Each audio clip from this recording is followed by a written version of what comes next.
여러분 어떻습니까? 여러분 하나님을 여러분의 마음에 영접하셨습니까? 모셔드리셨어요? 하나님을 모셔드린 성도들은 어떻게 찬양을 드려야 되겠나? 오늘 그것을 우리 오늘 본문의 다윗의 찬양을 통해서 우리가 잘 배우고자 하는데요. 자, 오늘 본문은 옛날 엘리 제사장 때 블레셋과의 전쟁에서 빼앗겨버린 그 법궤를 다윗이 왕이 된 이후에 예루살렘으로 다시 찾아와서 하나님의 임재를 상징하는 법궤를 잘 모셔놓은 이후에 다윗이 하나님께 드렸던 그런 찬양과 경배를 보여주고 있는 말씀이에요. 자, 다윗이 법궤를 모셔온 이후에 제일 먼저 한 일이 뭐냐? 법궤를 모셔드린 이후에 제일 먼저 한 일은 제사를 드렸다라고 하는 거예요. 제사를 드렸다. 여러분 오늘 1절 말씀을 한번 다시 읽어보도록 하겠습니다. 시작. 하나님의 궤를 메고 들어가서 다윗이 그것을 위하여 장막 가운데 두고 번제와 화목제를 하나님께 드리니라. 아멘. 자, 다윗이 하나님의 임재를 상징하는 법궤를 모셔다 놓고 난 이후에 제일 먼저 한 게 뭐라고요? 범죄와 화목제를 하나님께 드렸다. 다시 말하면 우리로 말하면 예배를 드렸다. 그런 거예요. 예배를 드렸다. 번제와 화목제는 레위기에 나오는 5가지 제사 중에 첫 번째, 그 다음에 세 번째 나오는 제사인데, 이런 제사들은 오늘 우리가 하나님 앞에 예배를 드릴 때 그 예배의 성격이 어떤 예배가 되어야 되는가를 아주 잘 보여주는 그런 예배입니다. 먼저 번제인데, 번제는 어떤 거냐 하면 제물을 가져다가, 예를 들면 제물이 소라 그러면 소의 가죽만 벗기고 그 나머지는 다 각을 떠가지고 전체를 하나님 앞에 불살라서 그렇게 하나님 앞에 바치는, 올려드리는 제사가 바로 번제예요. 이 번제가 가지는 아주 고유한 의미가 뭐냐면 하나님 앞에 내 모든 것을 다 드려 충성하고 헌신하겠습니다 라고 하는 그런 의미가 담긴 제사가 바로 번제입니다. 나의 모든 죄를 용서해 주시고 다시 나를 구원하여 하나님의 백성으로 살아갈 수 있도록 은혜 베푸신 그 하나님 앞에 내 모든 것들을 다 드려 하나님을 충성되이 섬기겠습니다 라고 하는 그 의미가 담긴, 그 신앙 고백이 담긴 제사가 바로 번제라는 제사예요. 여러분, 오늘 우리가 드리는 제사가 어떤 성격의 제사가 되어야 되느냐? 바로 이런 번제와 같은 예배를 드리는 이런 예배가 되어야 된다라고 하는 겁니다. 여러분, 주님께서 하나님의 진노를 받아 심판받아 영원히 멸망할 수밖에 없는 저희의 모든 죄를 예수 그리스도의 보혈로 용서해 주셨습니다. 할렐루야. 다 죄를 씻어 주셨어요. 그뿐만 아니고 우리를 하나님의 자녀로 삼아 주셨어요. 오늘 하나님 앞에 나와서 또 예배드리고 복을 받을 수 있도록 은혜를 베풀어 주셨습니다. 영원히 멸망할 수밖에 없는 우리를, 모든 죄를 용서하고 구원하여 하나님의 자녀로 새로운 삶을, 영원히 복된 삶을 살아갈 수 있도록 그런 은혜 베푸신 하나님 앞에 우리가 어떤 예배를 드려야 되겠느냐? 하나님, 나를 이렇게 사랑하시고 나를 이렇게 구원하여 이런 복을 주셨사오니 내 모든 것을 다 드려 하나님 앞에 충성되고 헌신되게 하나님을 섬기겠습니다 라고 하는 마음, 라고 하는 신앙 고백을 가지고 하나님 앞에 예배를 드려야 되는 거예요. 그렇습니다. 우리가 하나님 앞에 드리는 예배의 성격이 바로 그런 의미가 들어가 있는 거다라고 하는 겁니다. 자, 두 번째는 어떤 제사를 드렸다 그랬습니까? 화목제를 드렸다 그랬잖아요. 화목제. 자, 화목제는 마찬가지로 제사지만, 예배지만 번제와는 좀 성격이 달라요. 이건 언제 드리는 제사냐면 우리가 살아가면서 어려움을 당할 때 하나님 제발 내 기도를 들어주시고 나를 이 어려운 가운데서 건져주십시오. 그러면 하나님께서 기도를 응답하시고 도와주시잖아요. 그렇게 우리가 어려움 만날 때 하나님 앞에 기도하고 그 기도가 응답받았을 때 하나님 앞에 감사함으로 드리는 제사. 여러분, 우리도 하나님 앞에 여러 좋은 일이 생길 때는 감사헌금을 하잖아요. 그 감사헌금을 드리면서 드리는 제사가 화목제의 성격이라고 보면 돼요. 또 우리가 가끔 그렇게 기도합니다. 하나님, 이번에 내 기도 들어주시면 내가 뭐를 하나님 앞에 드리겠습니다. 내 일생을 드리겠습니다. 아니면 하나님께 약속하는 그런 기도가 있잖아요. 그 기도가 응답됐을 때 하나님 앞에 약속하여 드린 그 약속을 지켜서 하나님 앞에 헌신하여 드리는 거. 이게 바로 이제 화목제인데, 이때 옛날에는 짐승을 가져와서 하나님 앞에 화목제 제사를 드리면 그 제물의 일부, 기름, 콩팥 이런 것만 불살라서 하나님께 드리고, 하나님이 어떻게 하시냐면 이 제물을 다시 너희가 가져다가 같이 음식으로 나누어 먹으면서 서로 화목해라 라고 하는 제사가 무슨 제사라고요? 그게 화목제라는 거예요. 그래서 여러분 저 사진 보세요. 함께 앉아서 어떻게 해요? 같이 예수님과 함께 식탁교제를 누리잖아요. 그렇습니다. 다시 말하면 하나님께서 우리에게 이런 화목제를 주신 이유는 뭐냐 하면, 예수 그리스도의 보혈로 말미암아 하나님하고 화목하게 된 우리가 하나님과 화목하게 된 데서 멈추면 안 되고, 그 화목이 어디로까지 나아가야 된다? 우리 옆에 있는 사람, 다른 사람들과의 관계로 이어져야 한다라고 하는 것을 보여주는 거예요. 여러분, 그래서 오늘 이 예배도 축도가 예배가 끝나는 게 아니에요. 예배는 축도가 예배 끝나는 게 아니고, 어떤 말이 있다 그랬어요? 진정한 예배는 예배당 문을 나서면서부터 시작한다 그랬잖아요. 진짜 예배는 예배당 문을 나서면서부터 시작되는 거예요. 그래서 예배 끝나고 있다 식당에 가서 이렇게 식사할 거예요.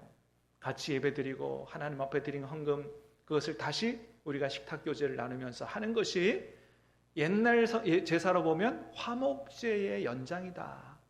예배의 연장이라고 볼 수 있는 거예요. 나 혼자 예배 잘 드리고 집에 가면 끝이 아니고 어떻게 해요? 함께 성도의 식탁교제로 성도가 서로 교제할 수 있는 것이 예배의 연장이고, 이 예배의 연장은 교회 식당으로 끝나는 게 아니고 어디로요? 가정으로 이어지기를 원하시고, 또 어떻게 해요? 우리가 살아가는 모든 삶의 현장으로 예수님 안에서 얻은 그 화목을 함께 모든 사람들과 나누기를 원하시는 것입니다. 그래서 예배자가 어떻게 돼야 돼요? 하나님 앞에 예배 잘 드리고 예배를 통해서 주시는 놀라운 복을 받고, 그것을 집으로 가져가서 가족들에게 나누어지고 화목한 가정을 이루는 것, 이게 주님께서 원하시는 예배라는 거예요. 또 우리를 통해서 우리 주변의 이웃들이 하나님 앞에 하나님께서 우리에게 주신 복들이 그들에게 흘러가서 함께 하나님 복을 받고 사는 게 하나님이 우리에게 원하시는 진정하고 온전한 예배다라고 하는 것입니다. 여러분, 그래서 로마서 12장에서는 하나님께서 뭐라고 말씀하세요? 다 같이 한번 읽어보겠습니다. 시작.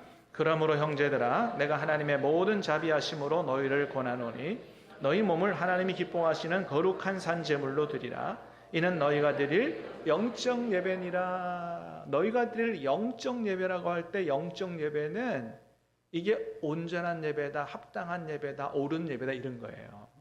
하나님 앞에 드리는 온전한 예배, 합당한 예배, 그 예배는 어떤 거라고요? 너희 몸을 하나님이 기뻐하시는 거룩한 산제물로 드리는 것이라는 거예요. 여러분, 원래 제물은 다 죽게 되어 있습니다. 우리 몸을 하나님 앞에 제물로 드리면 우리 몸이 죽어야 되는데 그러면 안 되잖아요. 그래서 너희 몸을 어떻게 해요? 하나님 앞에 거룩한 산제물로 드리라. 뭔 얘기예요? 우리의 모든 삶이 하나님께서 기뻐 받으실 만한 향기로운 제물로 드려지는 그런 삶. 예배당에서만 아니고 예배당 끝나고 나가서 주차장에서, 식당에서, 가정에서, 우리의 삶의 현장에서 하나님이 기뻐 받으실 만한 그런 제물로 드려지는 그런 예배자의 삶이 하나님이 정말 원하시는 예배다라고 하는 것입니다. 여러분, 그래서 오늘 본문에도 보면 다윗이 하나님 앞에 번제와 화목제를 드리고 나서 어떻게 했다 그랬냐 하면 백성들을 축복했다 그랬어요. 여러분, 2절 3절 말씀 다 같이 봅니다. 시작. 다윗이 번제와 화목제 드리기를 마치고 여호와의 이름으로 백성에게 축복하고 이스라엘 무리 중 남녀를 막론하고 각 사람에게 떡 한 덩이와 야자 열매로 만든 과자와 건포도로 만든 과자 하나씩을 나누어 주었더라. 다윗이 번제와 화목제 드리기를 마치고 어떻게 해요? 여호와의 이름으로 백성을 축복했다는 거예요. 축복해서 끝나지 않고 어떻게 해요? 음식들을 백성들에게 나누어 주면서 큰 기쁨의 교제를 나누었다. 여러분, 그렇습니다. 그러니까 우리 예배가 이렇게 돼야 된다는 것입니다. 한 시간으로 끝나는 것이 아니고 끝나고 나면 어떻게 해요?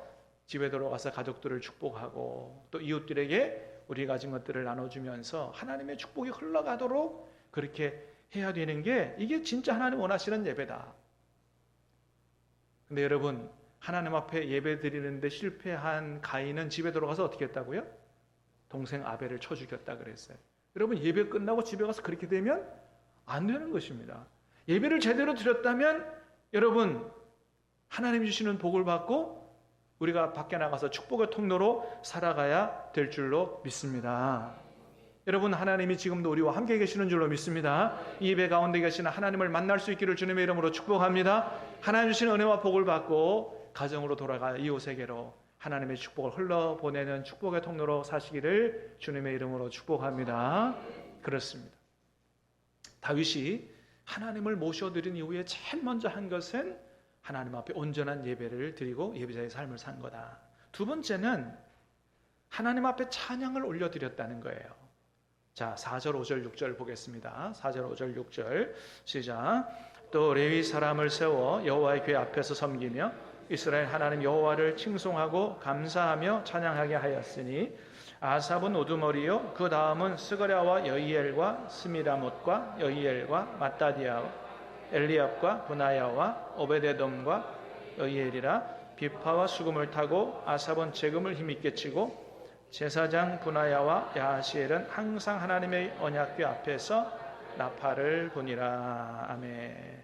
한마디로 말하면 다윗이 하나님을 모셔드린 이후에 전문 찬양팀을 세웠다는 거예요. 레위 사람을 세우고 그 다음에 여러 사람 악기하는 사람들을 세워 비파, 수금, 재금, 나팔 동원할 수 있는 모든 악기를 동원해서 하나님 앞에서 찬양을 하게 했다라고 하는 겁니다. 여러분, 그림을 이렇게 그려보면 참 얼마나 하나님께서 기뻐하실까 하는 생각을 해요. 저도 그런 꿈을 꾸어봅니다. 언젠간 우리 교회도 동원할 수 있는 많은 악기를 동원해서 하나님 앞에 우리가 드릴 수 있는 최고의 찬양을 드리는 이런 교회가 되면 얼마나 좋겠는가, 그런 생각을 해봅니다. 물론 여러분, 하나님은 우리가 목소리로만 찬양해도 하나님은 우리의 중심을 보시고 우리 찬양을 기뻐 받으실 거예요. 그러나 그럼에도 불구하고 어떻게 해요?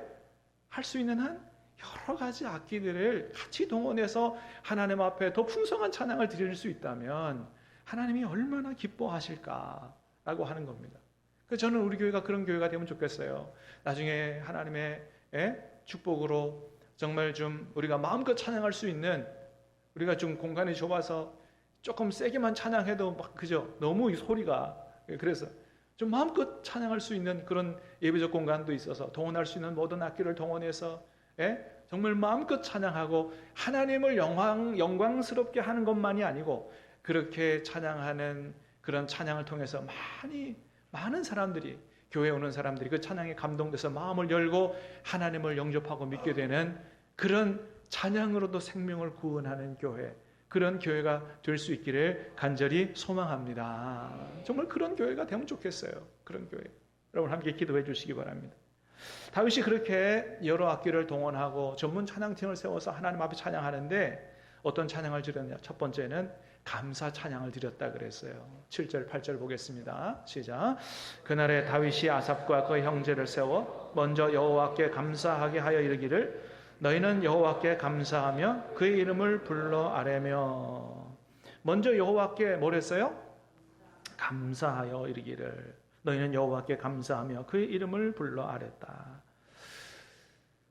다윗과 이스라엘 백성들이 하나님의 임재를 상징하는 법궤를 모셔다 놓고 제일 먼저 예배를 드리고 찬양하는데 감사 찬양을 드렸다. 무엇 때문에 그렇게 감사 찬양을 드렸을까요? 그건 다른 게 아니죠. 하나님께서 수많은 민족들 가운데서 자신들을 먼저 선택해서 하나님 백성 삼아주셨다는 것에 대한 감사겠죠. 두 번째는 뭐겠어요? 그동안 하나님의 임재를 상징하는 너무나 중요한 그 법궤를 빼앗겼는데 그 법궤를 다시 모셔와서 그 법궤가 이제 우리와 함께 있게 된 것이 너무나 기쁘고 감사해서 하나님 앞에 감사 찬양을 드렸을 거예요. 그러니까 여러분, 이 사람들은 하나님의 임재를 상징하는 법궤를 자신들에게다 모셔다 놓고도 어떤 생각으로 찬양했느냐? 마치 하나님이 자신들에게로 온 것 같은 그런 기쁨과 감격을 가지고 찬양을 드렸어요. 여러분, 이 사람들이 하나님도 아니고 하나님의 임재를 상징하는 궤짝을 모셔다 놓고 하나님이 온 것처럼 기뻐하고 그렇게 찬양을 드렸다면 정말로 실제로 하나님을 우리 가운데 모신 우리들은 어떻게 하나님 앞에 찬양을 드리고 하나님 앞에 영광을 돌려드려야 되겠느냐라고 하는 거죠. 여러분 하나님 앞에 찬양하고 예배 드릴 때 정말 하나님이 지금 나와 함께 계신다, 내 안에 들어와 계신다, 너무너무 기쁘고 감격해서 그렇게 찬양합니까? 여러분 그렇게 찬양해야 이게 맞는 찬양이다라고 하는 겁니다. 하나님도 아니고 하나님의 임재를 상징하는 괴를 모셔다 놓고 그렇게 찬양을 드렸다면 진짜 하나님을 우리 마음에 모신 우리는 어떻게 찬양하며 예배해야 되겠는가? 그 사람들과도 비교할 수 없는 찬양으로 하나님 앞에 예배해야 되지 않겠는가라고 하는 거예요. 여러분 우리가 예배할 때마다 우리 주님이 약속하신 대로 우리 가운데 함께 계시는 줄로 믿습니다. 마태복음 18장에 이렇게 말씀하셨어요. 같이 봅니다. 시작. 두세 사람이 내 이름으로 모인 곳에는 나도 그들 중에 있느니라. 약속하셨어요. 여러분 믿으시기를 바랍니다. 주님의 이름으로 두세 사람 모였어요? 두세 사람이 모여요. 이렇게 많이 모였는데 주님이 오늘 우리 가운데 함께 계시는 줄로 믿습니다. 하늘 영광 버리고 이 땅에 오셔서 우리 죄를 위해 십자가에 달려 죽으신 예수님, 다시 부활하여 승천하신 것도 모자라 다시 우리를 도와주시러 성령으로 오신 예수님, 그 하나님이 오늘 우리와 함께 계신다는데 우리가 어떻게 하나님 앞에 찬양을 드려야 되겠는가? 우리가 드릴 수 있는 최고의 찬양의 예배를 하나님 앞에 올려드려야 될 줄로 믿습니다. 그렇게 감사하고 찬양했다. 하나님이 나에게 오신 것에 대해서. 거룩하신 하나님 주께 감사드리세.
날 찬양할 수 있기를 주님의 이름으로 축복합니다. 두 번째는 이분들이 어떻게 찬양했나 보니까 행하신 일을 기억하며 찬양했다는 거예요. 8절 9절 말씀을 같이 읽어보겠습니다. 시작. 그가 행하신 일을 만민 중에 알릴지어다. 그에게 노래하며 그를 찬양하고 전할지어다.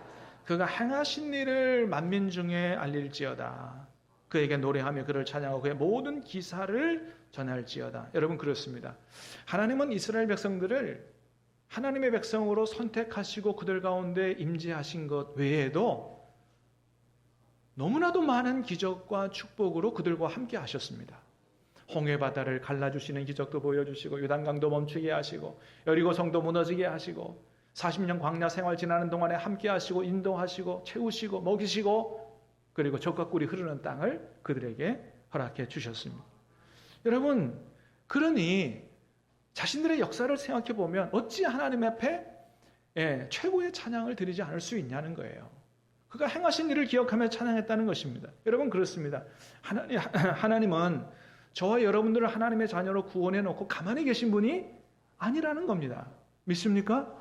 우리와 함께 계시고 우리 앞길을 인도하시고 우리 기도 응답하시며 때로는 기적을 행하여 주시고 여러 축복을 허락해 주시는 줄로 믿습니다. 그러니 그런 하나님을 경험하고 그 복을 누리는데 어떻게 찬양하지 않을 수 있냐는 거예요. 마커스라는 찬양팀이 있는데 그 가운데 소진영 자매님이라는 분이 계세요. 이분이 25살에 만성 골수성 백혈병에 걸렸답니다. 그래서 시한부 판정을 받았대요. 25살에 언제 죽을지도 모르는 병에 걸린 거지요. 그런데 이분이 그런 상황 가운데서도 4가지 놀라운 하나님의 은혜를 체험했다는 거예요. 첫 번째는 이 백혈병 진단을 받은 이후에 얼마 되지 않아서 이 병을 치료할 수 있는 새로운 약이 나왔답니다. 그 약이 안 나왔으면 어떡할 뻔했어요? 그런데 진단 받자마자 이 약이 나왔다는 거예요. 근데 두 번째는 뭐냐면 그 약을 먹으려니까 약이 너무 비싸. 너무 비싸서 먹을 수가 없는데 곧바로 보험 적용이 될 수 있는 제도가 만들어졌다는 겁니다. 할렐루야. 와, 세상에. 그래서 그 약을 아주 저렴한 가격에 먹을 수 있게 됐다고 하는 거죠. 나이가 젊기 때문에 조혈모세포를 이식하면 약을 안 먹고도 이 병을 치료할 수 있다고 했는데 단 이유는 문제는 뭐냐면 그 조혈모세포 이식을 받으면 아이를 가질 수 없다는 거예요. 그래서 이 자매님이 그 이식을 포기하고 약을 먹겠다, 아이 때문에. 그렇게 약을 선택했답니다. 그리고 이제 마커스 찬양팀에 들어가서 활동을 하다가 서로 좋아하는 남자친구를 만난 거예요. 그리고 결혼을 했습니다. 근데 아이를 가지고 싶잖아요. 근데 아이를 가지려면 약을 끊어야 되고 목숨이 위험하고 하나님 앞에 기도했대요.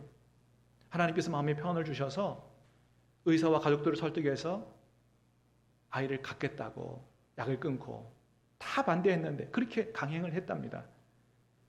그래서 1년 동안 약을 안 먹고 아이를 기다렸는데 1년이 다 가도록 아이가 안 생긴 거예요. 그래서 다시 약을 이제 먹어야 될 상황이 되는데 놀랍게도 기적적으로 아이가 생긴 거예요. 야, 근데 그 아이가 생겨서 병원에 갔더니 의사가 뭐라 그러냐 하면 약을 끊고 곧바로 아이가 생겼으면 그 아이는 기형아가 됐을 겁니다. 그러니까 아이가 늦게 생긴 것조차 하나님의 은혜였던 거예요. 그러니까 자기에게 이렇게 놀라운 여러 가지 은혜를 베푸신 하나님을 기억하면서 그때 만든 찬양이 하나 있는데 그게 뭐냐면 오직 예수뿐이네라는 찬양이에요. 이 찬양 우리 한번 같이 불러보겠습니다.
이 찬양이 이분의 자기의 신앙 고백이에요.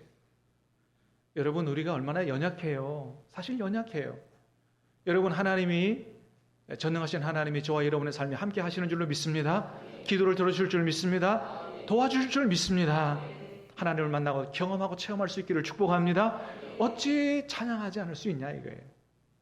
세 번째는 이런 우리의 찬양은 전도로 이어져야 된다는 것입니다. 23, 4절, 28절, 세 절을 읽어보겠습니다. 시작. 온 땅이여 여호와께 노래하며 그의 구원을 날마다 선포할지어다. 그의 영광을 모든 민족 중에 그의 기이한 행적을 만민 중에 선포할지어다. 여러 나라의 종족들아 영광과 권능을 여호와께 돌릴지어다. 여호와께 돌릴지어다. 아멘. 여러분, 그렇습니다. 찬양은 우리의 전유물이 아니에요. 본래 찬양은 누가 해야 되는 거냐? 호흡이 있는 모든 사람은 다 하나님을 찬양해야 되는 겁니다. 믿습니까? 왜 그렇습니까? 하나님이 온 세상을 만드셨기 때문이요. 모든 사람들의 수는 쉼은 누가 주신 것이기 때문에, 하나님이 주신 것이기 때문에 호흡이 있는 자마다 그 호흡을 주신, 숨을 주신, 생명을 주신 하나님을 찬양해야 되는 게 마땅한 거예요.